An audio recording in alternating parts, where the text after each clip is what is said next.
Shalom. Oke, yang pertama bersyukur boleh ada bersama-sama dengan rekan-rekan saat ini untuk boleh berbagi satu topik untuk boleh kita belajar bersama. Nah, sebelum kita memulai kegiatan kita di siang hari ini, kita akan buka dengan berdoa terlebih dahulu. Mari kita satu dalam doa, kita berdoa. Bapa kami di surga, Allah yang maha baik, Allah yang maha mulia. Terpujilah Engkau ya Tuhan karena kebaikan-Mu, karena penyertaan-Mu, kami boleh ada sampai saat ini. Tuhan, saat ini kami akan belajar bersama untuk kami boleh belajar tentang budaya positif. Tuhan kiranya memberikan kami hikmat dan kami kemampuan sehingga kami boleh mengikuti pembelajaran ini sehingga boleh mendatangkan manfaat untuk kami semua. Terima kasih ya Tuhan, berkatilah semua perangkat jaringan yang kami gunakan kiranya dapat berfungsi dengan baik. Terpujilah nama-Mu Tuhan, inilah doa syukur kami, di dalam nama Yesus kami berdoa. Amin. Yang pertama-tama rekan-rekan sekalian, saya ucapkan terima kasih atas kesediaan teman-teman untuk bergabung bersama. Ya, jadi di tengah-tengah tugas kerja, kesibukan Bapak Ibu boleh meluangkan waktu untuk boleh mengikuti diseminasi budaya positif. Nah, perkenalkan, nama saya Franco Ringo Kaunang, Sarjana Pendidikan, calon guru penggerak Angkatan 10 dari Kota Manado. Nah, rekan-rekan sekalian, sebelum kita membahas tentang budaya positif, kita buat kesepakatan kelas. Nah, kira-kira eh, kesepakatan apa yang boleh kita buat bersama supaya proses pembelajaran ini boleh berjalan dengan baik. Nah, silakan Bapak Ibu untuk boleh mengirimkan jawabannya di kelas poin yang sudah saya kirimkan ke Bapak Ibu.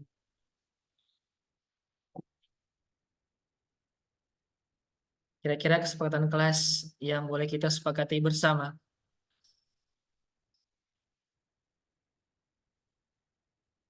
Nah, dari Bapak Hendra, kamera aktif ya atau kamera on? Oke, dari Ibu Reni wajib menyalakan kamera.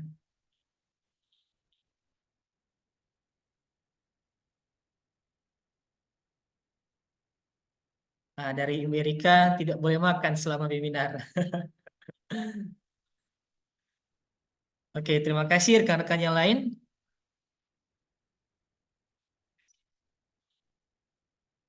Ya, memberikan informasi melalui kolom chat ketika keluar dari Zoom meeting. Ah, jadi saat apa namanya? Saat diskusi berlangsung, kalau jika ingin izin ke toilet, silakan untuk boleh memberitahukan atau menginformasikan di kolom chat. Oke, ada lagi? Silakan Bapak Ibu.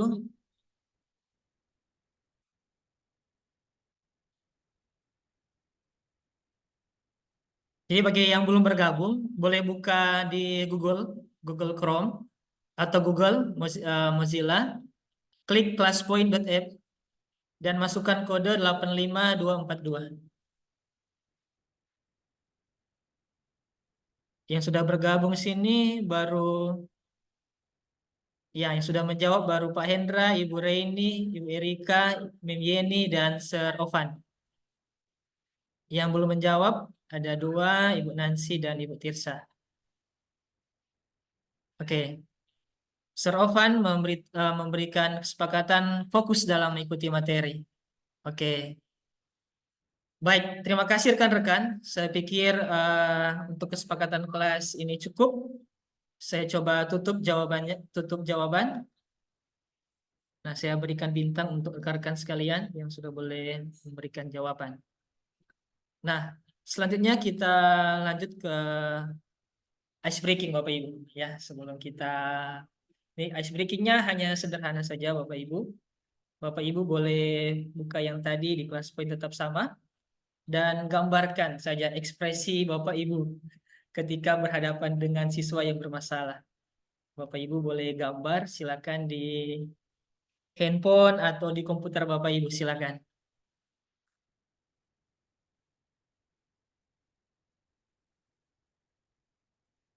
Silakan Bapak Ibu boleh menggambar ya. Kita coba menggambar dulu ekspresi Bapak Ibu ketika berhadapan dengan siswa yang bermasalah begitu.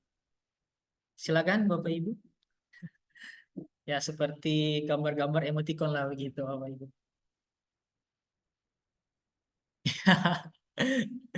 Eh, kita lihat yuk ekspresi dari Ibu Tirsa.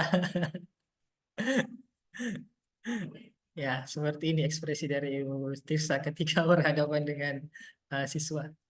Kita lihat lagi rekan-rekan yang lain, silakan. Oke. Nah, dari Sir Ovan, wah, ini ada senyumnya juga. Oke, ini Sir, kabar apa ini? Oke, ini dari Ibu Reini ya, senyum ketika berhadapan dengan siswa yang bersalah karena memang guru BK harus senyum selalu. Oke, masih ada rekan-rekan yang lain yang belum mengirimkan?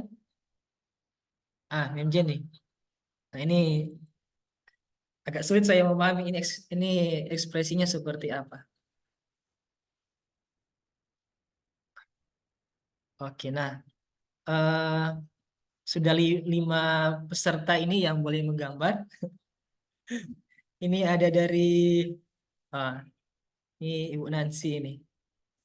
Nah, jelas ekspresinya seperti apa ini?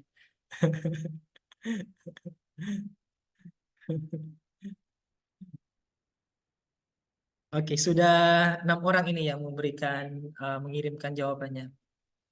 Ibu Erika, wah. Nah, jadi kelihatan dari ekspresi teman-teman setiap orang itu eh, punya cara pandang yang berbeda-beda. Jadi bisa tergambar di dalam gambar ini. Nah, mungkin saya tutup jawabannya dulu, ya.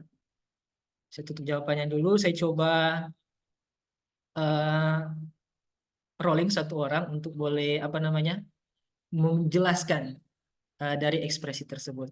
Ya, saya coba spin. Sir Heskey. Sir Heskey tadi belum ya. Kita kembalikan dulu. Kita undi lagi. Mem Jenny. Silakan Miss Jenny untuk boleh memberikan penjelasan dari gambar tadi. Silakan dari ekspresi tadi.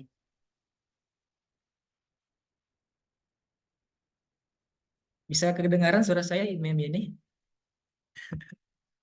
Oke, sip. Silakan Ibu Jenny. Oke, ya bisa bisa.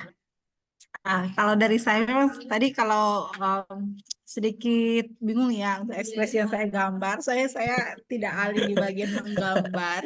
Ya, tidak Tapi masalah. itu saya akan jelaskan itu wujud ekspresi yang sedih. Sedih. Sangat-sangat sedih ketika bagaimana menghadapi siswa yang saya harapkan itu baik-baik saja, tapi kok ternyata mereka melakukan hal yang tidak diharapkan, tidak diinginkan. Jadi itu ekspresi sedih yang tadi. Terima kasih. Oke, baik. Terima kasih ya Ibu Jenny untuk penjelasannya dari ekspresi tadi. Oke, Bapak Ibu, kita langsung saja masuk pada topik pembahasan kita di siang hari ini. Nah, yang menjadi tujuan pembelajaran kita di hari ini ada 6 poin. Harapannya 6 poin ini dari uh, materi ini, tujuan pembelajaran ini, Bapak Ibu boleh mendatangkan manfaat gitu. Bisa mendatangkan dampak kepada Bapak Ibu sekalian. Bukan hanya sekedar kita misalnya ini untuk apa ikut partisipasi saja, tetapi yang menjadi tujuan utamanya melalui diseminasi ini Bapak Ibu itu ada dampaknya dan bisa yang terutama juga dampaknya terhadap ketika kita menuntun anak-anak di dalam kelas, di dalam perkembangan mereka. Nah, tujuannya guru dapat menjelaskan tentang makna kontrol, tentang makna disiplin positif, konsep hukuman dan penghargaan, serta pentingnya memiliki keyakinan sekolah atau kelas, dan juga guru dapat menjelaskan kebutuhan dasar yang menjadi motif dari tindakan manusia, baik murid maupun guru, serta guru dapat menerapkan disiplin restitusi di posisi manajer, minimal pemantau agar dapat menghasilkan murid yang bertanggung jawab, mandiri, dan merdeka. Nah, dari tujuan pembelajaran yang sudah saya sampaikan tadi, yang menjadi materi pembelajaran kita di hari ini itu ada 6 materi. Mudah-mudahan Bapak Ibu tidak bosan ya untuk mengikuti diseminasi ini. Nah, dari 6 topik ini diantaranya ada disiplin positif dan nilai-nilai kebajikan universal, teori motivasi, hukuman, dan penghargaan restitusi, keyakinan kelas, kebutuhan dasar manusia, 5 posisi kontrol, yaitu restitusi, dan yang terakhir segitiga restitusi. Kita mulai yang pertama, disiplin positif dan nilai-nilai kebajikan universal. Silakan Sir Berry, kita lanjut. Nah, disiplin positif dan nilai-nilai kebajikan universal. Nah, rekan-rekan sekalian, berdasarkan teori kontrol yang dikemukakan oleh Dr. William Glasser, dia mengatakan bahwa yang pertama, ilusi guru mengontrol murid. Maksudnya begini, pada dasarnya kita tidak dapat memaksa murid untuk berbuat sesuatu jikalau murid tersebut memilih untuk tidak melakukannya. Walaupun tampaknya guru sedang mengontrol perilaku murid. Hal demikian terjadi karena murid sedang mengizinkan dirinya dikontrol. Ya. Saat itu bentuk kontrol, guru menjadi kebutuhan dasar yang dipilih murid tersebut. Nah, teori kontrol menyatakan bahwa semua perilaku yang memiliki tujuan, bahkan terhadap perilaku yang tidak disukai. Ya, jadi ilusi guru mengontrol murid. Ya, ini ada satu huruf yang hilang. Nah, yang kedua, ilusi bahwa semua penguatan positif itu efektif dan bermanfaat berdasarkan teori yang ada. Nah, penguatan positif atau bujukan adalah bentuk-bentuk kontrol.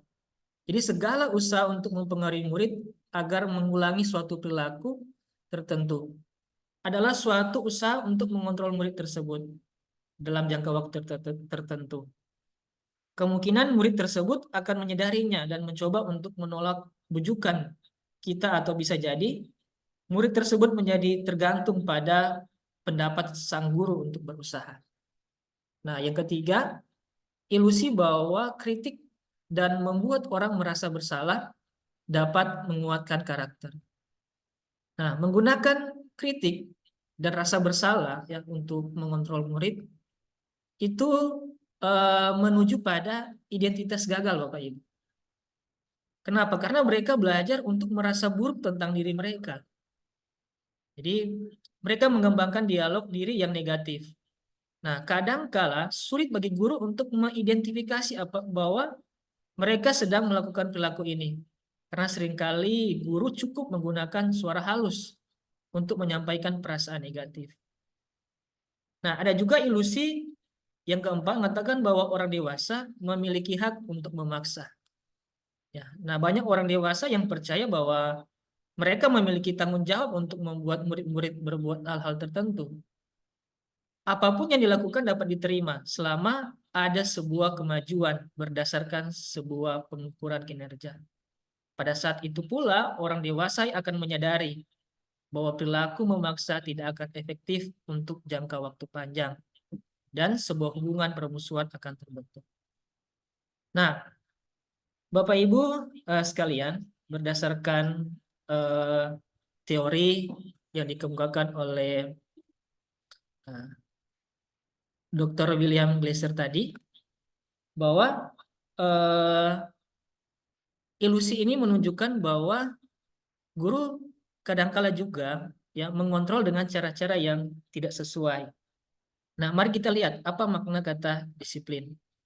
Nah, ketika mendengar kata disiplin, apa yang terbayang di benak Bapak Ibu sekalian?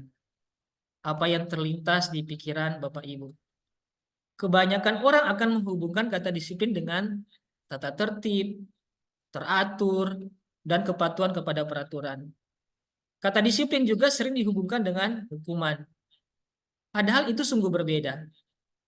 Karena belajar tentang disiplin positif tidak harus dengan memberi hukuman. Justru itu adalah salah satu alternatif terakhir dan kalau perlu tidak digunakan sama sekali.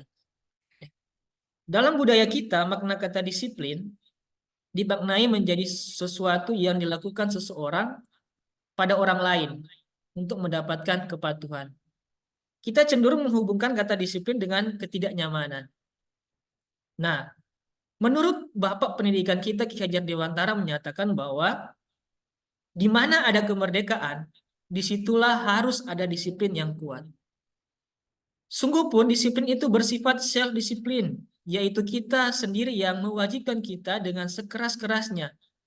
Tetapi itu sama saja, sebab jikalau kita tidak cakap melakukan self-disiplin, wajiblah penguasa lain mendisiplin diri kita. Dan peraturan demikian itulah harus ada dalam suasana yang merdeka. Nah, di situ Ki Hajar menyatakan bahwa untuk mencapai kemerdekaan atau dalam konteks pendidikan kita saat ini, untuk menciptakan murid yang merdeka, syarat utamanya adalah harus ada disiplin yang kuat. Disiplin yang dimaksud adalah disiplin diri yang memiliki motivasi internal. Jika kita tidak memiliki motivasi internal, maka kita memerlukan pihak lain untuk mendisiplinkan kita, atau kita juga bisa membantu, ya kita memerlukan bantuan dari orang lain. Nah, Bapak Ibu sekalian, di dalam nilai-nilai kebajikan, ya itu banyak sekali bisa kita lihat di situ, banyak sekali yang menyampaikan, mengutarakan beberapa organisasi. Di antaranya ada yang kita kenal selama ini, ada profil pelajar Pancasila dari IBO Primary Years Program, ada juga dari Indonesian Heritage Foundation, ya itu memiliki beberapa nilai-nilai kebajikan. Nah, kita fokus saja pada salah satu nilai-nilai kebajikan yang ada, ya. Nah, di sini ada banyak sekali nilai-nilai kebajikan yang ada. Ada peduli, keterusterangan, kebersihan, dan lain sebagainya. Nah, di sekolah kita di SMP Ebenezer 2 juga memiliki nilai-nilai kebajikan. Misalnya 7 nilai inti, ya. Nah, selanjutnya Bapak Ibu, kita masuk pada teori motivasi, hukuman, dan penghargaan serta restitusi. Nah, Bapak Ibu, mari kita tanyakan dulu ke diri kita, bagaimana kita berperilaku. Mengapa kita melakukan segala sesuatu? Apakah kita melakukan sesuatu karena adanya dorongan dari lingkungan atau ada dorongan yang lain? Terkadang kita melakukan sesuatu karena kita menghindari rasa sakit atau ketidaknyamanan. Terkadang juga melakukan sesuatu untuk mendapatkan apa yang kita mau. Nah, bagaimana menurut Bapak Ibu? Pernahkah Bapak Ibu melakukan sesuatu untuk mendapatkan senyuman dari orang lain? Untuk mendapat hadiah? Atau untuk mendapat uang? Apalagi kira-kira alasan orang melakukan sesuatu. Nah, untuk lebih jauh mengenal tentang motivasi manusia, mari kita pelajari beberapa penjelasan berikut dalam artikel ini saya kutip. Yang pertama, menurut Dian Gosen dalam bukunya Restructuring School Discipline menyatakan ada 3 motivasi perilaku manusia.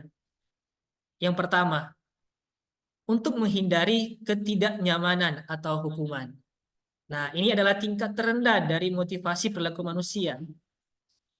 Biasanya, orang yang memotivasi perilakunya untuk menghindari hukuman atau ketidaknyamanan akan bertanya, apa yang akan terjadi apabila saya tidak melakukannya?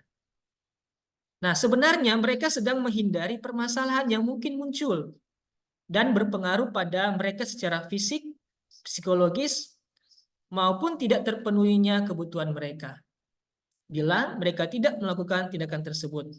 Nah, motivasi ini kalau kita ingat baik-baik bersifat eksternal.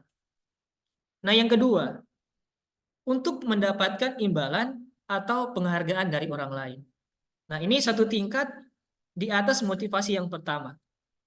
Di sini orang berperilaku untuk mendapatkan imbalan atau penghargaan dari orang lain. Nah, dengan motivasi akan bertanya, apa yang akan saya dapatkan apabila saya melakukannya? Ya. Nah, mereka melakukan sebuah tindakan untuk mendapatkan pujian dari orang lain yang menurut mereka penting dan mereka letakkan dalam dunia berkualitas mereka. Nah, mereka juga melakukan sesuatu untuk mendapatkan hadiah, pengakuan atau imbalan. Nah, motivasi ini juga bersifat eksternal.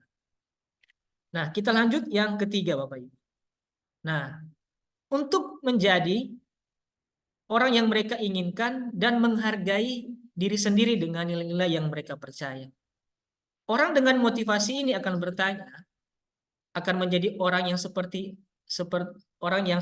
apabila saya melakukannya. Mereka melakukan sesuatu karena nilai-nilai yang mereka yakini dan hargai. Dan mereka melakukannya karena mereka ingin menjadi orang yang melakukan nilai-nilai yang mereka yakini tersebut. Nah, ini adalah motivasi yang akan membuat seseorang memiliki disiplin positif. Karena motivasi berperilakunya bersifat internal, bukan eksternal. Saya yakin juga Bapak Ibu sekalian yang mengikuti meeting ini, itu ada motivasi, ya. Jadi motivasi untuk mendapatkan nilai-nilai positif dari pembelajaran yang ada, ya. Yang nanti mungkin bisa Bapak Ibu hidupi dalam kegiatan setiap hari. Nah, Bapak Ibu, mari kita diskusi bersama untuk satu kasus ini, ya.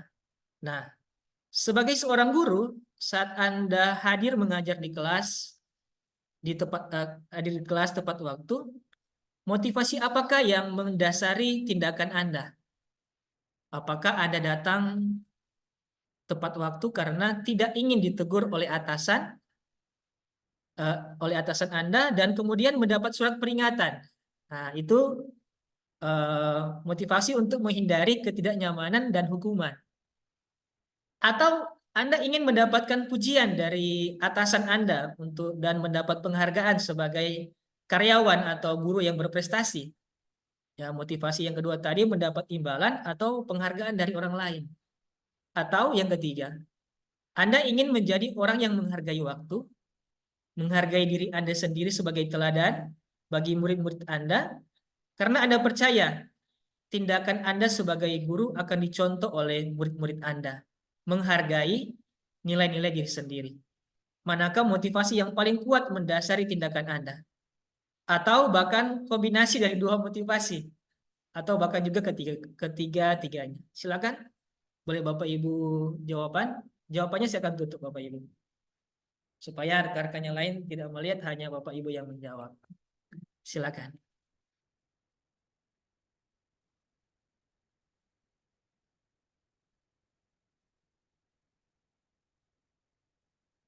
Oke, terima kasih yang sudah menjawab. Di sini ada Jenny, Erika,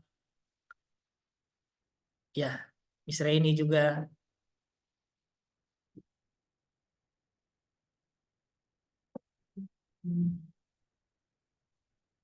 Ada Ibu Gladys juga yang sudah memberikan jawaban.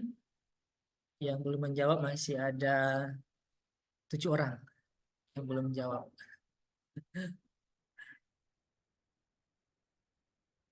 Oke. Nah, saya rasa Bapak Ibu bisa melihat posisi motivasi saya begitu dari pertanyaan ini.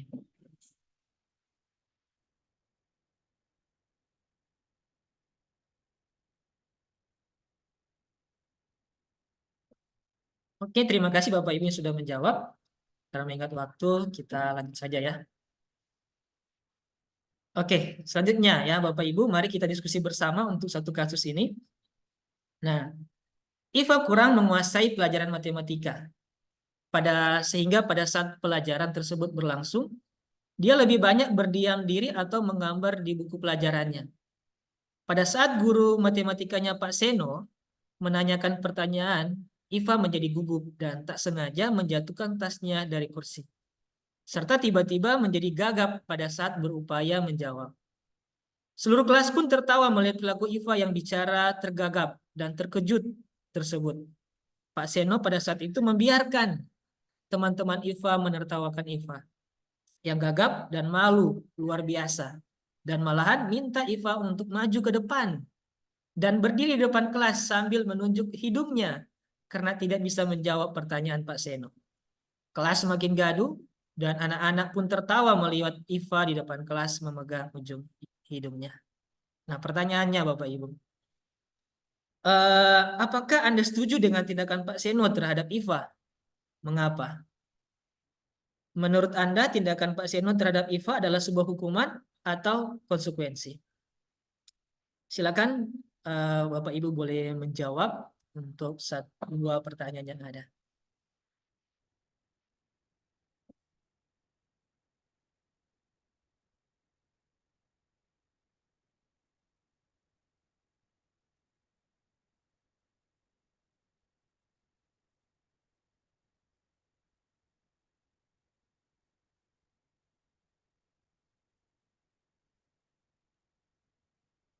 Oke, kita lihat. Nah, menurut Ibu Erika tidak setuju ya. Ini eh, hukuman ya karena menurut Ibu Erika itu sebagai hukuman. Menurut Pak Hendra tidak. Pak Seno memang tidak setuju ya. Karena tindakan itu hukuman. Oke. Kalau Ibu Tirsa saya tidak setuju. Itu adalah hukuman karena Pak Seno membuat Iva tidak nyaman. Oke, terima kasih Ibu Tirsa, Ibu Nelly, Pak Hendra, Ibu Erika. Ayo teman-teman yang lain. Tidak setuju karena itu sebagai hukuman. Oke, dari Ibu Gladys tidak setuju karena berdampak pada mental siswa. Oke, menurut saya itu adalah hukuman yang tidak menghadirkan solusi. Menurut Ibu Reini tidak setuju karena hal itu dapat membunuh karakter siswa. Oke, dan nomor 2 hukuman. Ibu Jenny saya tidak setuju karena tindakan Pak Seno tidak mencerminkan seorang pendidik. Karena seharusnya sebagai seorang guru, Pak Seno seharusnya memberi solusi atas situasi yang ada. Terima kasih Ibu Jenny. Nah, ada juga dari Ibu Gladys tidak setuju karena tindakan Pak Seno tidak menyelesaikan akar masalah. Oke. Tidak setuju karena akan lebih baik Pak Seno menurut Ibu Nancy untuk menenangkan kelas terlebih dahulu supaya Iva lebih nyaman. Oke, dari John West Serovan tidak setuju karena seperti mempermalukan Iva di depan teman-temannya. Oke, dari Serberry saya tidak setuju dengan tindakan Pak Seno karena itu bisa membuat siswa tersebut menjadi tidak suka terhadap pelajaran matematika. Oh, benar sekali, apalagi Serberry ini guru matematika. Yang kedua, hukuman. Saya tutup jawabannya. Nah, benar sekali jawaban dari Bapak Ibu sekalian bahwa tindakan dari Pak Seno tadi itu tidak sesuai ya dengan penerapan disiplin positif. Nah, jadi yang dilakukan oleh Pak Seno tadi itu adalah hukuman, Bapak Ibu, benar sekali. Ya, jadi dia memberikan hukuman kepada Iva, ya, dia disuruh untuk berdiri di depan kelas, terus eh, disuruh untuk memegang ujung hidungnya. Nah, itu bisa membuat anak trauma, ya. Bisa kalau dikatakan oleh Ibu Reni tadi membunuh karakter siswa tersebut. Nah, terima kasih Bapak Ibu sekalian. Nah, Bapak Ibu dalam menjalankan peraturan sekolah ya ataupun keyakinan kelas atau sekolah, bila mana ada suatu pelanggaran, tentunya sesuatu harus terjadi. Untuk itu kita perlu meninjau ulang tindakan penegakan peraturan atau keyakinan kelas ataupun sekolah kita selama ini. Tindakan terhadap suatu pelanggaran pada umumnya berbentuk hukuman atau konsekuensi. Dalam modul ini akan diperkenalkan program disiplin positif yang dinamakan restitusi. Nah, restitusi adalah proses menciptakan kondisi bagi murid untuk memperbaiki kesalahan mereka. Sehingga mereka bisa kembali pada kelompok mereka dengan karakter yang lebih kuat. Nah, restitusi juga merupakan proses kolaboratif yang mengajarkan murid untuk mencari solusi untuk masalah mereka dan membantu murid berpikir tentang orang seperti apa yang mereka inginkan dan bagaimana mereka harus memperlakukan orang lain. Nah, Bapak Ibu saya tampilkan ini ada tabel tentang hukuman, konsekuensi, serta restitusi. Ya. Nah, kalau hukuman kita bisa melihat di sini, ya tentunya untuk menciptakan identitas yang sukses, ya ataupun identitas gagal, kita lihat dari cara kita untuk menuntut anak-anak. Nah, contohnya misalnya kalau hukuman, sesuatu yang menyakitkan harus terjadi. Sedangkan kalau konsekuensi itu sesuatu harus terjadi. Sedangkan bagi restitusi itu merupakan pilihan. Nah, yang kedua kalau identitas yang gagal itu yang menciptakan identitas yang gagal itu tidak nyaman untuk murid atau anak untuk jangka waktu panjang. Nah, untuk konsekuensinya tidak nyaman untuk murid atau anak untuk jangka waktu yang pendek. Nah, untuk restitusi menguatkan untuk murid atau anak dalam jangka waktu yang panjang. Nah, kalau hukuman ya korban mendapatkan keadilan ya. Korban kalau di konsekuensinya korban bisa diabaikan. Untuk restitusi korban mendapatkan ganti. Nah, misalnya seperti ini Bapak Ibu. Ya. Kalau untuk hukuman itu sifatnya negatif, sedangkan kalau konsekuensi itu netral. Sedangkan untuk restitusi itu dia berdampak positif. Misalnya seperti ini ya, kalau dilakukan lagi ya, nanti awas kamu. Kalau konsekuensi, lakukan apa yang saya katakan. Nah, kalau restitusi, apakah hal ini yang sesungguhnya ingin kamu lakukan? Nah, kalau untuk hukuman itu dia mode paksaan, ya. Sedangkan untuk konsekuensinya itu dia stimulus respon, ya. Nah, atau dia mendorong kepatuhan begitu Bapak Ibu. Nah, dampaknya apa bagi anak-anak yang ada? Kalau hukuman, murid atau anak itu belajar menyembunyikan kesalahan. Sedangkan kalau konsekuensi, murid atau anak akan belajar taat peraturan. Nah, untuk restitusi, murid atau anak itu akan belajar memecahkan masalah. Nah, yang kedua, mencoba mengontrol anak dengan penguatan negatif. Itu untuk hukuman. Kalau konsekuensinya, mencoba mengontrol anak dengan penguatan positif. Baru untuk restitusi, anak paham bahwa dirinya sendiri yang pegang kendali kontrol. Baru dampak juga pada murid, marah, merasa bersalah, rendah diri, ya bisa mengasingkan diri. Kalau konsekuensi, kehilangan hak, waktu jeda seorang diri, time out, dan penahanan. Nah, untuk restitusi, murid atau anak tidak kehilangan waktu, namun bersemangat untuk memperbaiki diri. Nah, ini dampaknya ketika kita menerapkan hukuman, konsekuensi, atau restitusi Bapak Ibu. Ada juga untuk hukuman tiba-tiba tidak diharapkan atau sangat melukai. Kalau konsekuensi sudah diketahui dan masuk akal, kalau restitusi berupa undangan untuk mengadakan restitusi. Nah, kalau hukuman itu dibuat oleh guru, kalau konsekuensi dibuat oleh guru dan murid atau anak, kalau restitusi juga dibuat oleh murid ataupun anak. Nah, kita lanjut Bapak Ibu. Menurut Alfikon, dikatakan saat kita berulang kali menjanjikan hadiah kepada anak-anak agar berperilaku bertanggung jawab, atau kepada seorang murid agar mempelajari sesuatu yang baru, atau kepada seorang karyawan agar melakukan pekerjaan yang berkualitas, kita sedang berasumsi mereka tidak dapat melakukannya, atau mereka tidak akan memilih untuk melakukannya. Itu menurut Alfikon. Nah, Kon juga selanjutnya mengemukakan beberapa pernyataan dari hasil pengamatannya selama ini tentang tindakan memberikan penghargaan yang nilainya sama dengan menghukum seseorang. Yang pertama itu pengaruh jangka panjang, Bapak Ibu. Ya. Penghargaan efektif jika kita menginginkan seseorang melakukan sesuatu yang kita inginkan dalam jangka waktu pendek. Jika kita menggunakan penghargaan lagi dan lagi, maka orang tersebut akan bergantung pada penghargaan yang diberikan, serta kehilangan motivasi dari dalam. Yang kedua, penghargaan tidak efektif. Jika saya mengharapkan suatu penghargaan dan tidak mendapatkannya, maka saya akan kecewa dan berkecil hati, serta kemungkinan lain kali saya tidak akan berusaha sekeras sebelumnya. Yang ketiga, Bapak Ibu, dampak dari pemberian penghargaan menurunkan kualitas. Pengamatan dilakukan kepada sekelompok mahasiswa-mahasiswi yang sedang bekerja praktik di sebuah surat kabar universitas.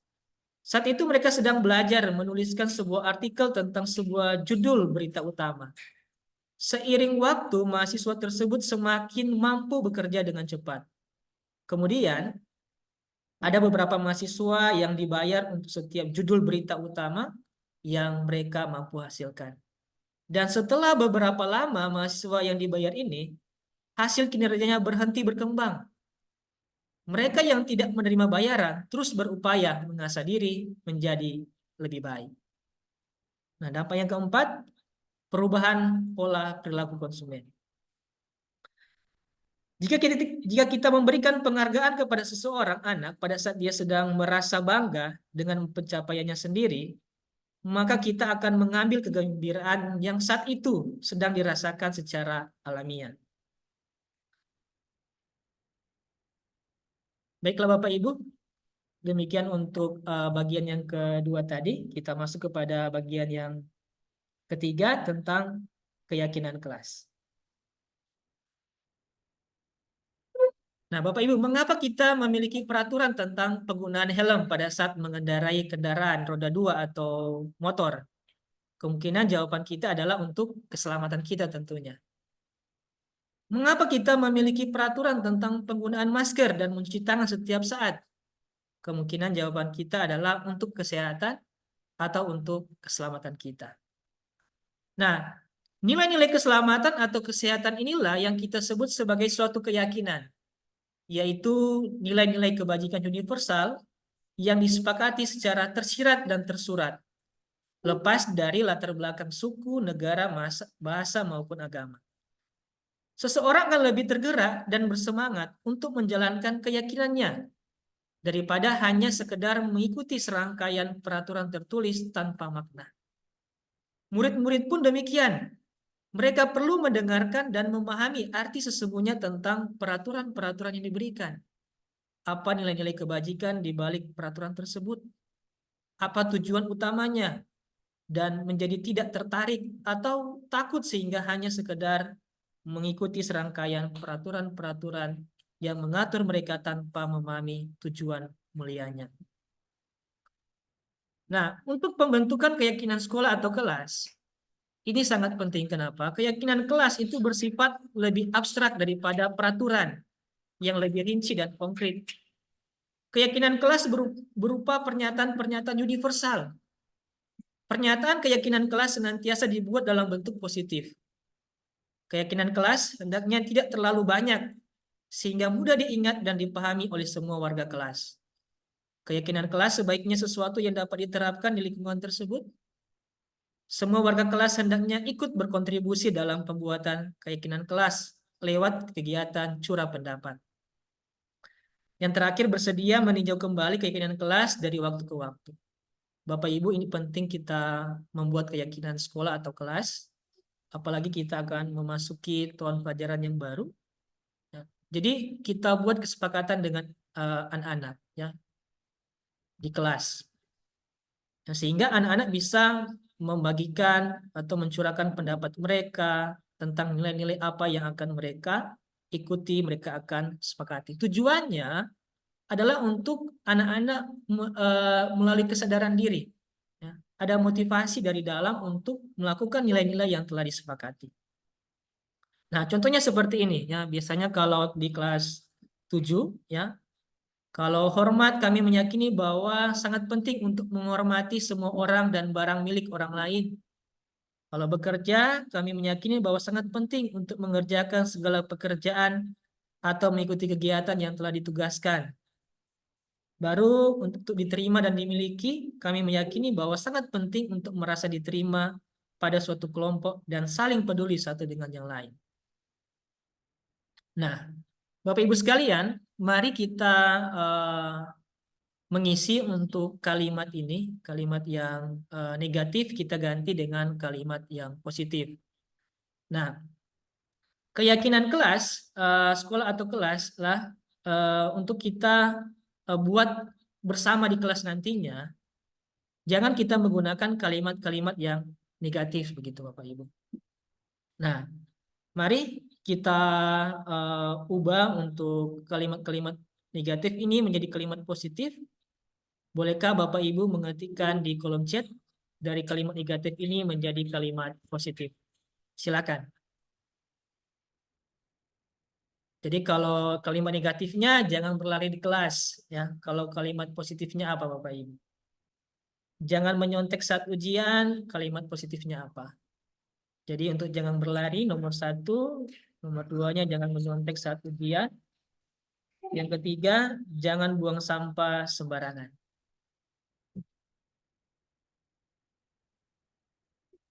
Oke, di sini silakan Ibu Nancy untuk izin ke toilet.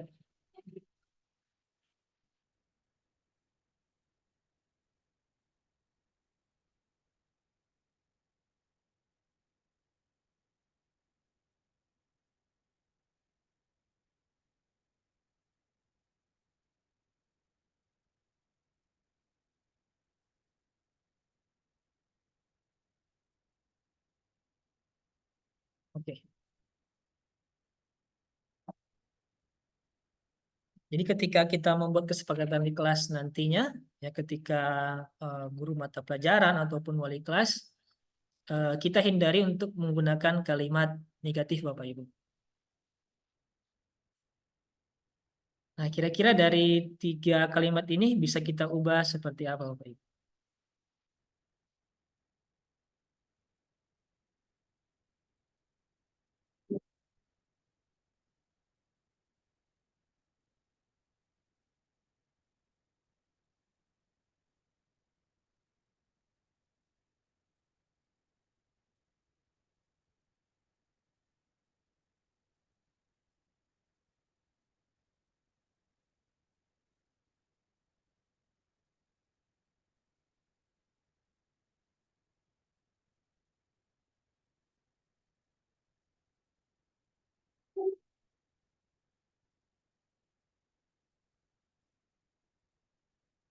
Oh, tidak ada untuk mengetik ya.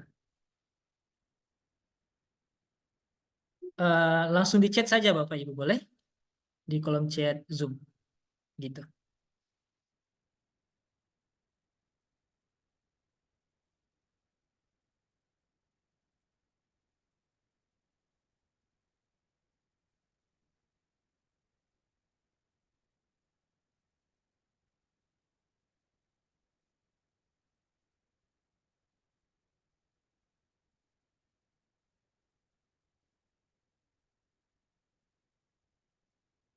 Oke, dari Ibu Erika, kalau nomor 1 disiplin di kelas, ya.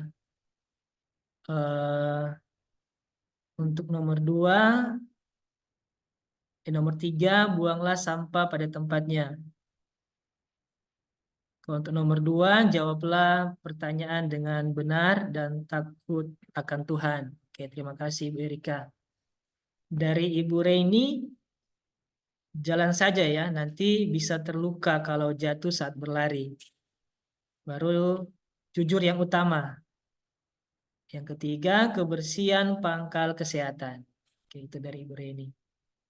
Dari Ibu Tirsa, jagalah ketertiban di kelas, jujurlah dalam mengerjakan ujian, buanglah sampah pada tempatnya. Oh, menurut Ibu Jenny tadi ada ralat nomor 1, agar tidak terjatuh, sebaiknya di dalam kelas tidak boleh berlari. Sir Hesky, jagalah ketenangan di dalam di kelas. Kerjakanlah ujian dengan jujur. Ya, baru buanglah sampah pada tempatnya.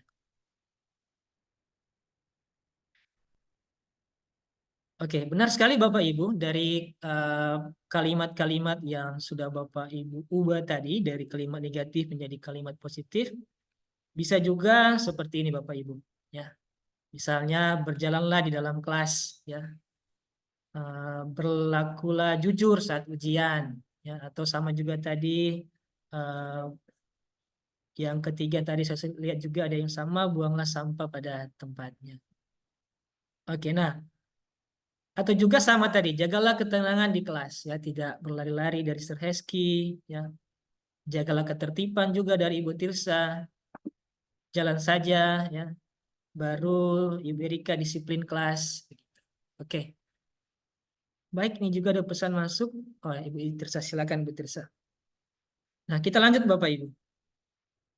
Kita masuk kepada topik kita yang keempat tentang kebutuhan dasar manusia dan dunia berkualitas Bapak Ibu. Nah, berbicara tentang kebutuhan dasar manusia, mari kita lihat dulu untuk eh, kasus ini Bapak Ibu. Ibu Mary, guru wali kelas 7A di SMP Tanimbar, sedang bingung menghadapi ulah salah satu murid di kelasnya, Doni. Beberapa anak di kelas 7A telah datang padanya dan mengeluhkan Doni yang seringkali meminta bekal makan siang mereka dengan paksa. Jika Anda menghadapi situasi seperti Ibu Mary, apa yang akan Anda lakukan? Menurut Anda, kira-kira apa alasan Doni melakukan hal itu? Nah, saya coba tambahkan itu ya.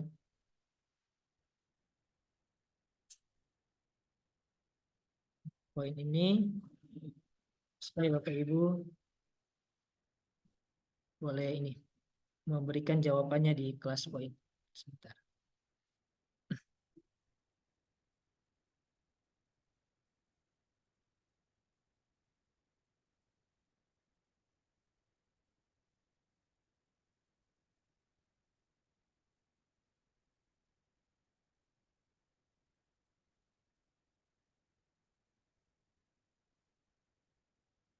Oke, jadi Ibu Mary ini sebagai wali kelas 7A di SMP Tanimbar sedang bingung menghadapi ulas salah satu murid yang di kelasnya itu suka eh, mengambil atau meminta makanan kepada temannya secara paksa. Nah, jika Anda wali kelas, bagaimana Anda menghadapi situasi ini dan eh, menurut Anda kira-kira apa alasan Doni melakukan itu semua? Silakan Bapak Ibu untuk boleh mengetikkan jawaban Bapak Ibu sekalian di kelas poin yang ada pada Bapak Ibu. Silakan.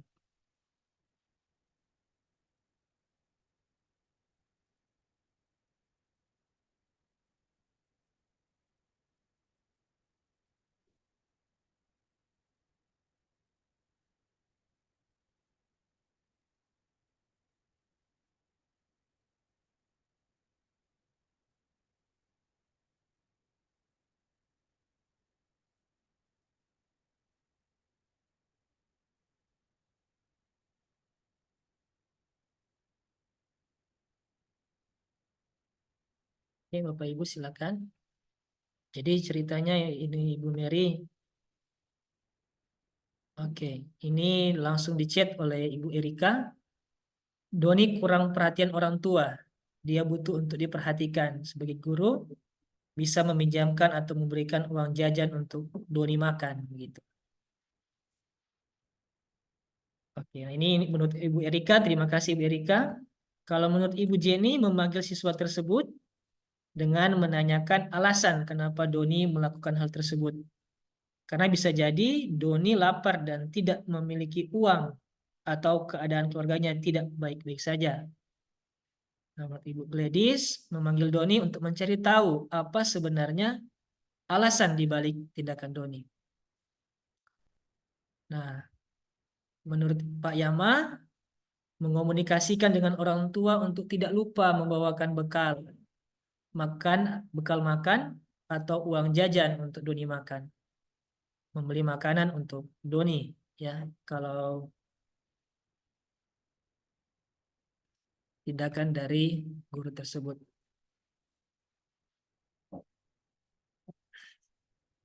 Oke, ada lagi Bapak Ibu? Ini sudah ada dari Bu Reni, menemui Doni dan bertanya alasannya melakukan hal tersebut. Kemudian mengomunikasikan hal tersebut dengan orang tuanya. Alasan Doni, ia pasti lapar dan tidak mendapatkan uang jajan. Baru kalau menurut Ibu Nelly bertanya pada Doni, alasan melakukan hal itu. Memanggil Doni untuk menanyakan masalah tersebut dan mencari tahu alasan Doni melakukan hal tersebut. Yang saya akan lakukan bertanya kepada Doni, kenapa Doni melakukan hal tersebut. Terima kasih, Sir Ovan, Sir Hendra juga memanggil Doni dan menanyakan kebenaran informasi yang ada. Alasan Doni mungkin memang lapar dan tidak punya bekal dan dia juga merasa punya kekuatan yang lebih dari orang lain. Oke, nah saya tutup jawabannya. Masih ada satu orang lagi, Sir Heski berbicara dengan Doni secara pribadi, mencari tahu apakah ada masalah di rumah atau pribadi yang sedang dialaminya, sehingga memengaruhi perilakunya di sekolah dan berkomunikasi lebih lanjut dengan orang tuanya. Nah, saya tutup jawabannya Bapak Ibu. Saya coba berikan bintang.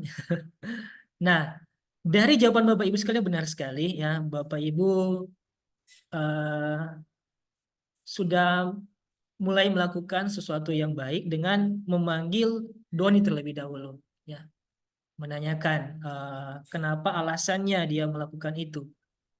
Nah, alasan menurut Bapak Ibu Doni melakukan itu adalah mungkin karena dia punya kebutuhan yang tidak terpenuhi atau karena eh, dia tidak mendapat bekal dari orang tuanya. Nah, dari apa yang Bapak Ibu utarakan tadi, kita bisa melihat bahwa pada dasarnya manusia itu memiliki 5 kebutuhan, Bapak Ibu. Nah, 5 kebutuhan dasar manusia ada 5. Yang pertama, bertahan hidup atau survival. Nah, sama juga yang tadi Doni juga, kalau kita juga ya, sama kalau tidak makan, ya, otomatis akan berpengaruh terhadap kesehatan kita. Ya, kita bisa misalnya tidak konsentrasi saat belajar. Begitupun juga dengan anak-anak. Jadi kalau mereka tidak makan, ya tidak sarapan itu bisa mengganggu konsentrasi mereka saat belajar. Nah, untuk itu sebelum kita ya melakukan tindakan apa yang tepat, kita harus melihat dulu kebutuhan apa yang eh, harus kita penuhi terhadap anak tersebut. Nah, kalau kita lihat untuk Doni ini memang yang pertama kita kebutuhan bertahan hidup dan merasa diterima itu yang mungkin belum diterima atau belum dialami oleh Doni ya secara penuh begitu. Nah, sehingga kita bisa dari identifikasi tersebut kita bisa melakukan tindakan-tindakan yang tepat untuk Doni seperti apa ya. Nah, itu 5 dasar kebutuhan manusia Bapak Ibu. Kita lanjut saja. Nah, kita masuk pada restitusi. Nah, pada poin ini kita akan bahas tentang 5 posisi kontrol. Nah, 5 posisi kontrol dalam restitusi ini, ya, menurut Dr. William Glasser, ya, konsensus berkesimpulan ada 5 posisi kontrol yang diterapkan oleh seorang guru, orang tua, ataupun atasan dalam melakukan kontrol. Kelima posisi kontrol tersebut adalah penghukum, pembuat rasa bersalah, teman, pembantau, dan manajer. Penghukum. Seorang penghukum bisa menggunakan hukuman fisik maupun verbal. Orang-orang yang menjalankan posisi penghukum senantiasa mengatakan bahwa sekolah memerlukan sistem atau alat yang dapat lebih menekan murid-murid lebih dalam lagi. Nah, yang kedua, pembuat merasa bersalah. Nah, posisi kontrol ini biasanya guru akan bersuara lebih lembut. Pembuat rasa bersalah akan menggunakan keheningan yang membuat orang lain merasa tidak nyaman, bersalah, atau rendah diri. Posisi kontrol yang ketiga, teman. Guru pada posisi ini tidak akan menyakiti murid, namun akan tetap berupaya mengontrol murid melalui persuasi. Posisi teman pada guru biasa bisa negatif ataupun positif. Positif di sini berupa hubungan baik yang terjalin antara guru dan murid. Guru di posisi teman menggunakan hubungan baik dan humor untuk mempengaruhi seseorang. Ya. Yang keempat sebagai pemantau. Nah, memantau berarti mengawasi. Pada saat kita mengawasi, kita bertanggung jawab atas perilaku orang-orang yang kita awasi. Posisi pemantau berdasarkan pada peraturan-peraturan dan konsekuensi. Dengan menggunakan sanksi atau konsekuensi, kita dapat memisahkan hubungan pribadi kita dengan murid sebagai seseorang yang menjalankan posisi pemantau. Yang terakhir, manajer. Posisi kontrol manajer adalah posisi di mana guru berbuat sesuatu bersama dengan murid, mempersilahkan murid mempertanggungjawabkan perilakunya, mendukung murid agar dapat menemukan solusi atas permasalahannya sendiri. Nah, kira-kira dari 5 posisi kontrol ini, selama ini kita berada pada posisi yang keberapa? Penghukum, pembuat merasa bersalah, teman, pemantau, atau manajer. Jujur saja selama ini saya kadangkala bisa berada pada 5-limanya. Pada sebagai penghukum juga, terkadang juga pembuat merasa bersalah, teman, pemantau, bahkan manajer. Setelah mengikuti materi ini, tersadarkan begitu Bapak Ibu. Ternyata sebagai seorang guru, saya harus sebagai seorang manajer. Ya. Nah, Bapak Ibu kira-kira dari 5 posisi kontrol ini, coba Bapak Ibu mengetikkan di kolom komentar, kalau kalimat ini itu berada pada posisi mana Bapak Ibu? Selalu, pasti selalu yang terakhir selesai. Kira-kira menurut Bapak Ibu, ini berada pada posisi yang mana? Apakah penghukum? Apakah sebagai pembuat merasa bersalah? Pemantau, sebagai teman, pemantau, atau sebagai manajer? Silakan diketikkan di Buat kolom. rasa bersalah. Oke, terima kasih Pak Hendra. Menurut Pak Hendra, pembuat merasa bersalah, ya, selalu, pasti selalu yang terakhir selesai. Menurut Bapak Ibu yang lain, kira-kira pada posisi mana ini, Bapak Ibu?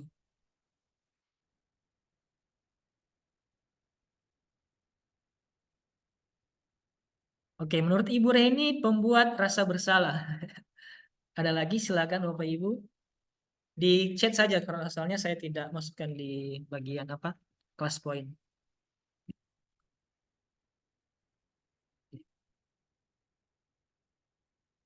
Silakan. Oke, dari Ibu Nancy, pembuat rasa bersalah. Ibu Nelly juga pembuat rasa bersalah. Pembuat rasa bersalah. Nah, Bapak Ibu sekalian, kalau dari kalimat ini, sebenarnya jawabannya adalah sebagai penghukum Bapak Ibu. Di sini kita bisa melihat, kalimat ini dia seperti menghukum, seperti sudah memberikan label kepada anak ini, bahwa anak ini pasti selalu yang terakhir selesai Bapak Ibu. Jadi posisi atau kalimat ini itu sebagai penghukum Bapak Ibu. Ya. Nah, kita lanjut ke kalimat yang kedua. Peraturannya apa? Apa yang telah kamu lakukan? Sanksi atau konsekuensinya apa? Nah, kira-kira kalimat ini pada posisi mana Bapak Ibu?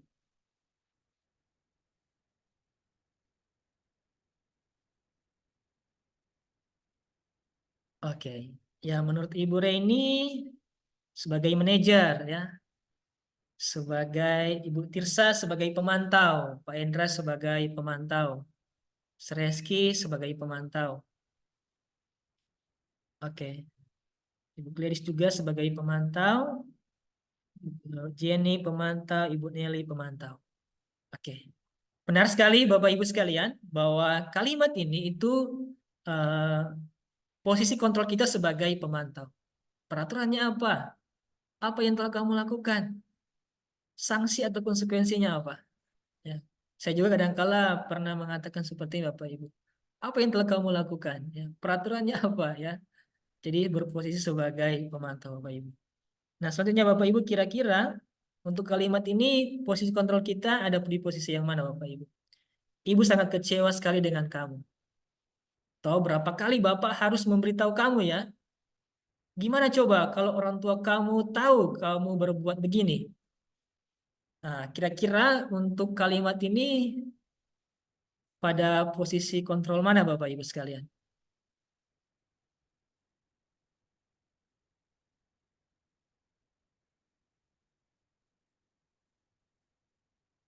Ya, ingat ada 5 posisi kontrol Bapak Ibu. Ada sebagai penghukum, ya, membuat merasa bersalah, baru sebagai teman, sebagai pemantau, dan juga sebagai manajer. Oke, di sini sudah ada chat yang ada. Oke, benar sekali. Sebagai pembuat pembuat merasa bersalah, ya.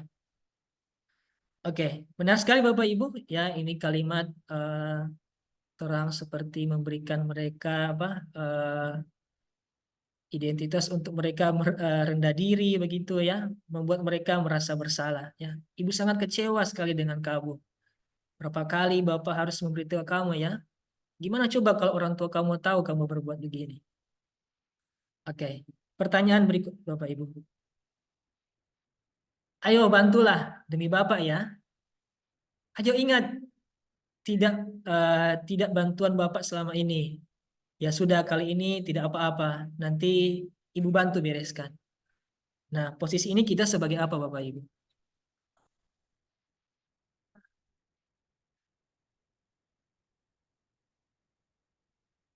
Jadi ayo ingat tidak bantuan Bapak selama ini. Baru ya sudah kali ini tidak apa-apa. Nanti Ibu bantu bereskan. Kira-kira menurut kita coba spin ya salah satu saja.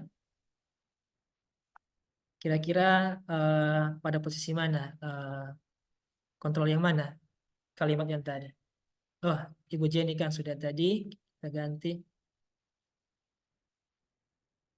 Oke, Sir Ovan. Kira-kira Sir Ovan dari kalimat ini berada pada posisi kontrol yang mana, Sir Ovan? Teman, Sir. Oke, benar sekali. Terima kasih, Sir Ovan. Bahwa posisi ini kontrol kita sebagai teman.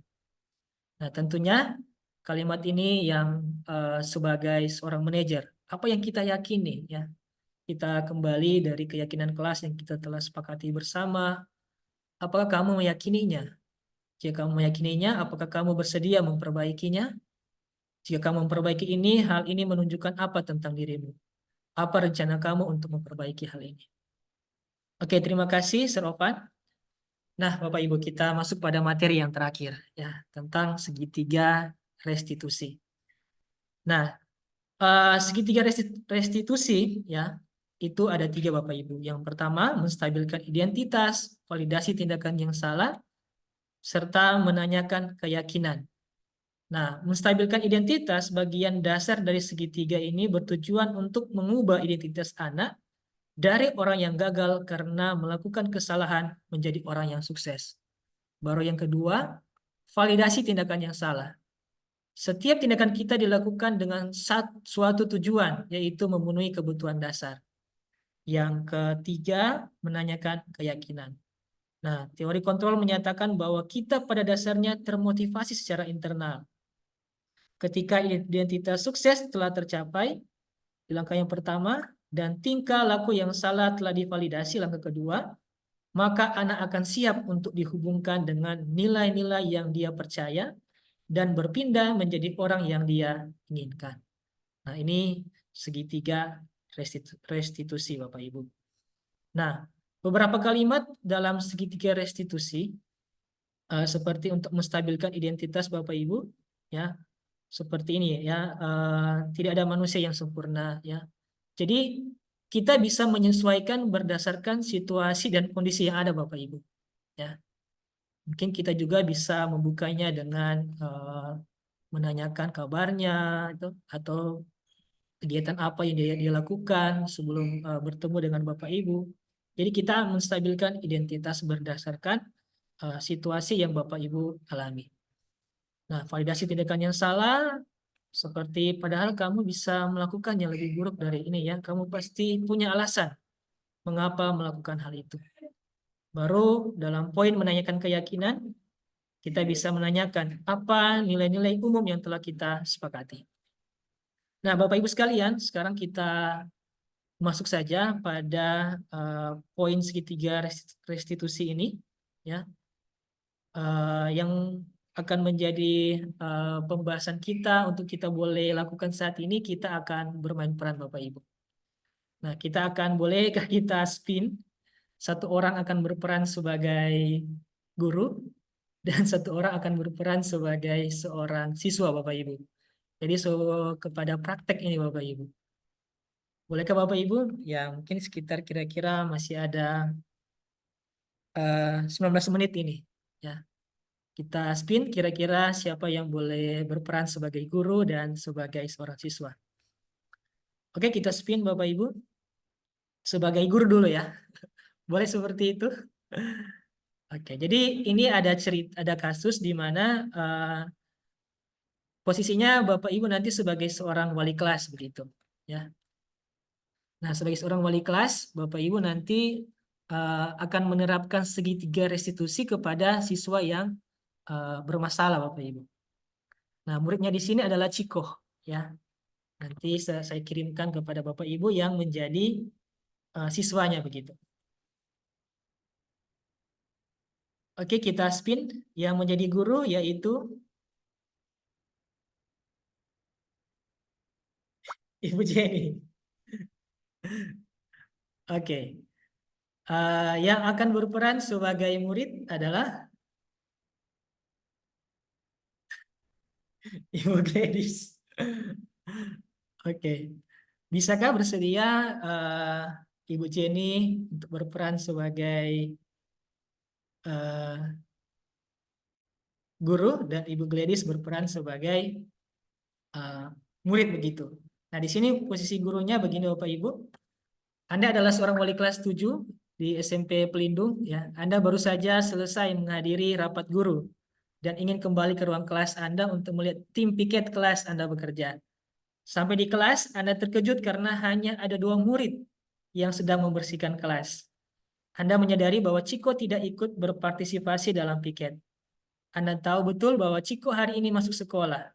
Anda bertanya kepada murid lain yang sedang piket, dan mereka hanya menjawab bahwa Ciko tiba-tiba keluar begitu saja dari ruangan kelas dan membawa tasnya. Penasaran dengan itu, Anda mencoba mencari Ciko dan menemukannya di warung di depan sekolah sedang jajan.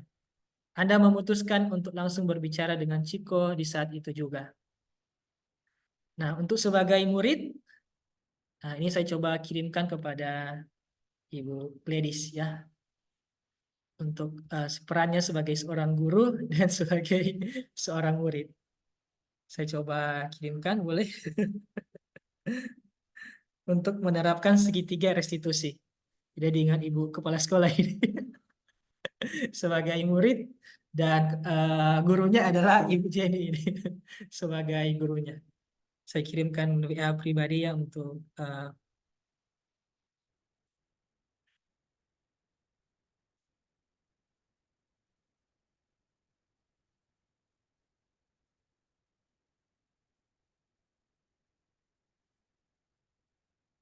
saya kirimkan ke WA-nya Bapak Ibu.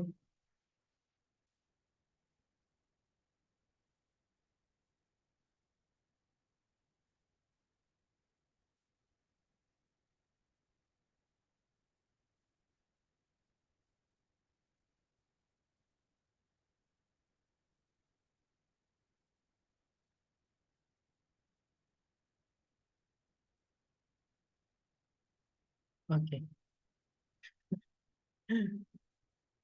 Saya akan coba pin untuk Ibu Jenny ya. Dan juga guys.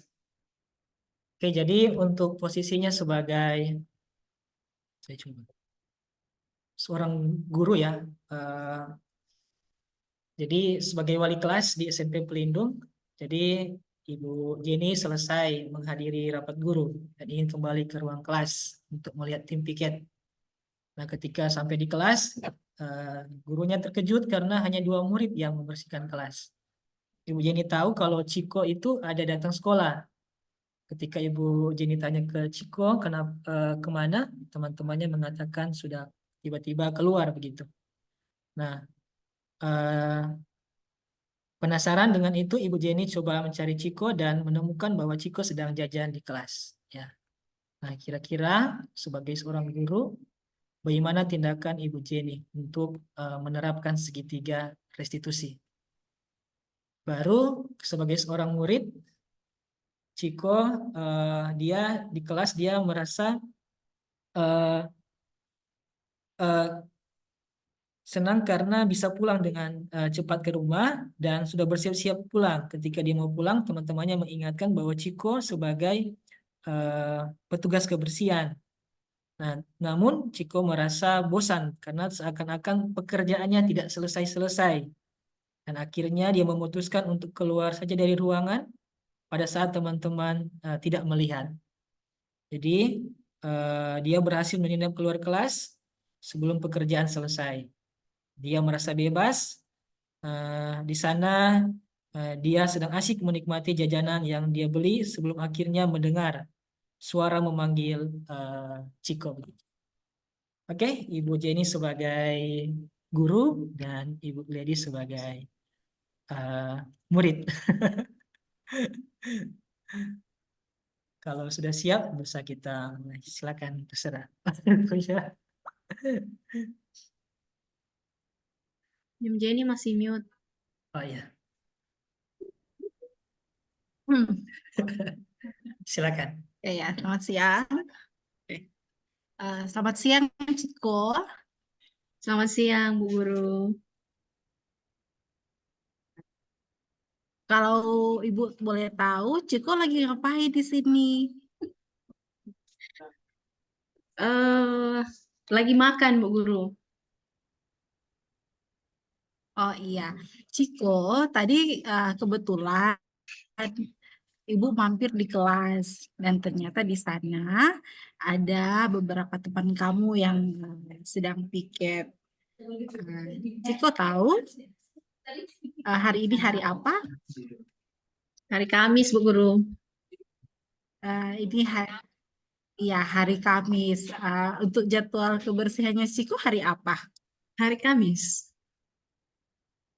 Ya, nah berarti kalau boleh Ibu tahu kenapa Ciko sudah ada di warung sementara teman-teman kamu ada di dalam kelas sementara membersihkan. Hmm. Sebenarnya tadi sempat membersihkan, Bu Guru, tapi sepertinya tidak selesai-selesai. Saya bosan dan saya kabur. Oh iya, kalau boleh Ibu Guru tahu eh, kenapa sampai bosan, kemudian sampai kabur? Apakah ada kendala dengan teman-teman kamu? Eh, Kalau dengan teman-teman tidak ada, Bu Guru. Hanya bosan saja, karena capek mungkin ya. Tidak selesai-selesai, Bu Guru. Oh, iya. Oh iya, Ciko, memang semua semua teman termasuk Ciko pasti akan merasakan namanya capek, lelah, bosan untuk menyelesaikan pekerjaan. Tapi ini semua berlaku bukan hanya untuk Ciko, untuk semuanya. Bukan berarti juga memberatkan Ciko dalam pekerjaan. Tapi di sini kita belajar bagaimana cara kita bekerja sama, menyelesaikan pekerjaan itu dengan baik dan juga bersama teman. Nah, Ciko, Bu Guru mau bertanya ini, apakah pekerjaan itu selesai kalau seorang diri saja? Kalau seorang diri bisa selesai, Bu Guru. Iya, bisa selesai. Tapi kalau tidak pilihannya kalau bekerja sendiri dan bersama teman, mana pilihan Ciko? Hmm. Kalau mau cepat selesai ya dengan teman-teman. Iya, dengan teman-teman. Nah, pasti hal itu juga diharapkan oleh teman-teman kamu yang ada di dalam kelas, ya kan? Mereka pasti ingin bekerja bersama-sama supaya pekerjaan itu juga selesai bersama-sama. Nah, apakah Ciko suka pekerjaan itu selesai dengan cepat dan selesai bersama-sama? Suka, Bu Guru. Ya. Nah, Ibu Guru mau bertanya, lalu apa tindakan Ciko ke depannya supaya pekerjaan itu bisa selesai bersama-sama? Berarti Kamis depan saya harus em, membersihkan kelas sama-sama dengan teman-teman supaya mulai sama-sama, selesai sama-sama, dan pekerjaan cepat selesai. Baik sekali, Ciko. Itu juga yang Ibu Guru harapkan. Jadi bukan juga bekerja bersama, tetapi kamu juga bisa saling membantu satu dengan yang lain. Ibu Guru berharap itu bukan hanya sekadar Ciko sampaikan ke Ibu Guru hari ini ya. Itu juga akan dilakukan, dipraktikkan langsung. Bukan untuk hanya dipikir saja, tapi berbagai hal untuk bekerja sama, saling membantu satu yang dengan yang lain. Oke, Ciko, terima kasih. Sampai jumpa lagi ya. Terima kasih, Bu Guru. Sampai jumpa. Ya, kita beri aplaus untuk rekan-rekan kita. Kita beri reaksi yang sudah uh, boleh mendemonstrasikan salah satu contoh praktek restitusi di sekolah. Nah, sekarang rekan-rekan sekalian, saya coba hilangkan dulu pinnya.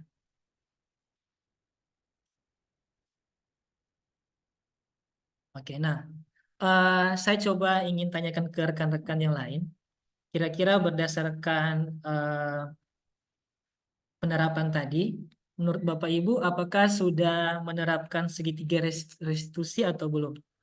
Nah, saya coba spin ya Bapak Ibu, apakah nanti siapa yang namanya keluar boleh memberikan tanggapan begitu Bapak Ibu mengenai penerapan restitusi yang boleh dilakukan oleh Ibu Jenny dan Ibu Kepala Sekolah tadi. Saya coba ini ya, spin berdasarkan yang tadi. Oke. Oke, Pak Yama.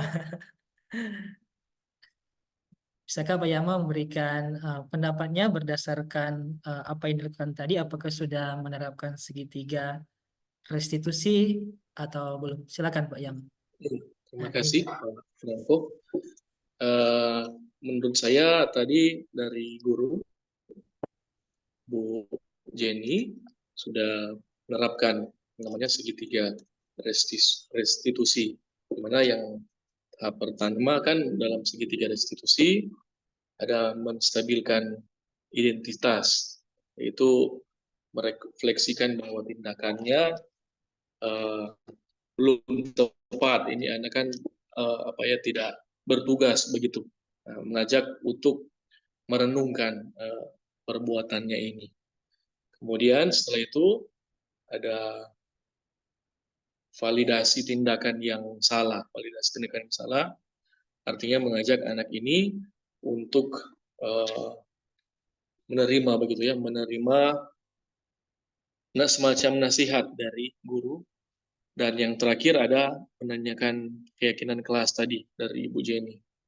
Mengajak anak ini untuk pulang bersama-sama dengan teman-temannya supaya ini bertugas kebersihan juga cepat selesai. Jadi menurut saya itu sudah termasuk dalam segitiga restitusi, tapi mungkin kalimat-kalimatnya lebih ditonjolkan dalam tahap-tahapan menstabilkan identitas, validasi tindakan yang salah, dan menanyakan keyakinan kelas. Terima kasih Pak Franco. Oke, terima kasih Pak Yama yang sudah boleh memberikan tanggapan. Kebetulan juga ini ada guru penggerak yang sudah boleh menyampaikan pendapatnya dari contoh praktek yang sudah boleh ditunjukkan oleh Ibu Jenny dan juga Ibu Kepala Sekolah. Sekali lagi terima kasih Pak Yama. Nah, Bapak Ibu sekalian, kita masuk pada bagian penutup bahwa dalam menjalankan disiplin positif di sekolah, seorang guru tidak akan cukup. Ya, perlu adanya kerjasama yang baik antar warga sekolah. Guru dalam hal ini akan menjadi pelopor penerapan disiplin positif. Oleh karena itu, guru wajib tahu menempatkan posisi dirinya dengan benar dan mampu menjalankan segitiga restitusi yang dapat menolong murid untuk bertanggung jawab dan mandiri. Kalau Bapak Ibu, sekarang kita masuk pada yang poin paling terakhir, yaitu refleksi dari kegiatan ini. Nah, dalam refleksi ini ada 4 poin yang akan kita coba isi, yaitu peristiwa, yang pertama, perasaan, pembelajaran, dan penerapan nantinya. Silakan Bapak Ibu boleh langsung jawab di kelas poin yang sudah saya siapkan.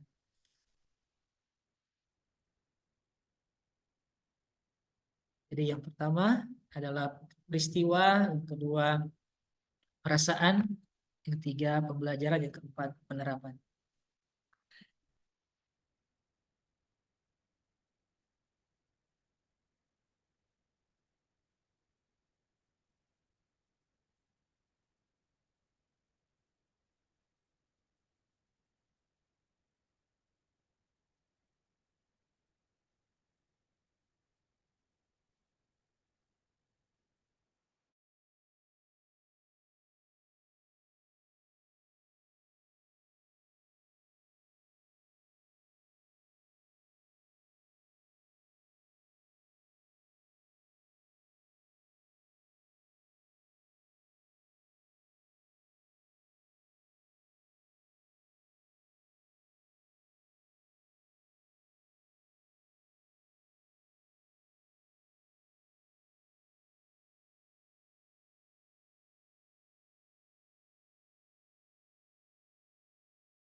Jadi ada 4 poin yang akan kita isi, Bapak Ibu. Peristiwa apa yang kita boleh ikuti saat ini?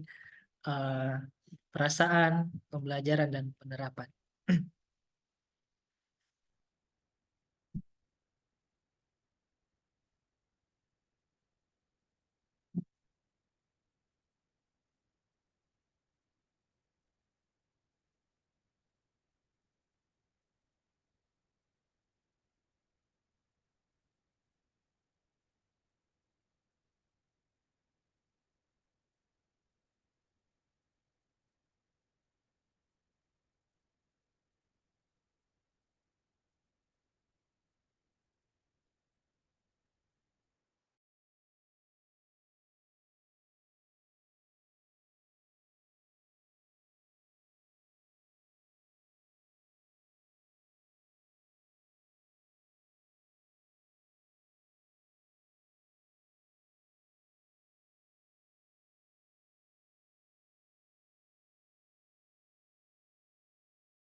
Baik, sudah ada jawaban yang masuk, peristiwa yang dialami, saya mengikuti webinar disiplin positif. Eh, Terus Ibu Irsa juga senang rasanya karena pembelajaran ini sangat interaktif. Saya mendapatkan banyak pelajaran terkait disiplin positif untuk diterapkan di sekolah. Dan penerapannya saya akan terus menerapkan disiplin positif dalam keseharian saya sebagai guru di sekolah dan akan mencoba menerapkannya pada warga sekolah. Oke, dari Ibu Erika, saat ini sedang mengikuti materi dari Pak Franco ya. Senang perasaannya, pelajaran, saya belajar kembali tentang budaya positif dan penerapan. Saya akan menerapkan hal positif yang saya pelajari hari ini semakin sabar ya. Sekali semakin sabar dan mengasihi peserta didik.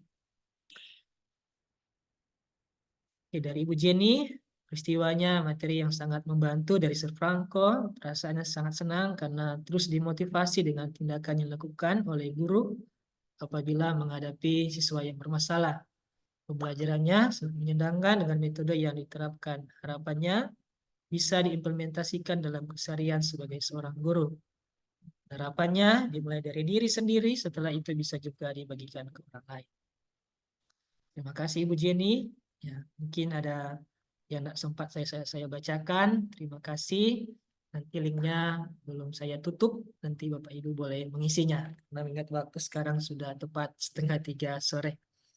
Mungkin ada kalimat penutup mungkin dari Ibu Kepala Sekolah untuk rumit di diseminasi ini. Silakan kepada Ibu Kepala Sekolah. Ya. Terima kasih untuk Sir Franco yang sudah berbagi sore hari ini. Materinya sangat bermanfaat. Mungkin kita sudah pernah belajar sebelumnya, tetapi tetap ada hal baru yang terus diingatkan buat kita untuk kita terapkan di dalam pelayanan kita di sekolah.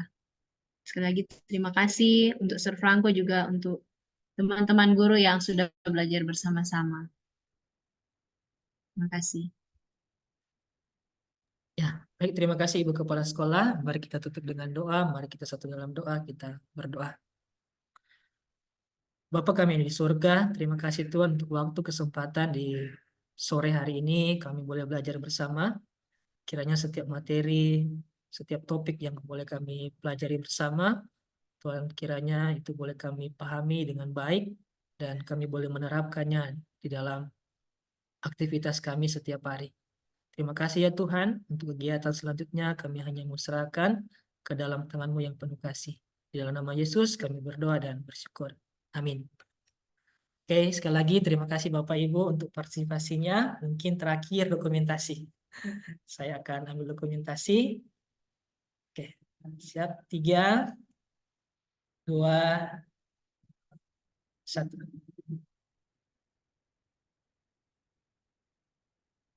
Oke, terima kasih Bapak Ibu. Tuhan Yesus memberkati. Selamat melanjutkan aktivitas. Shalom. Halo, terima kasih. Halo. Ya, Terima izin. kasih. Terima Makasih, kasih, Sir Prof. Franco. Siap. Sukses. Izin ya, ya nanti Prof. mau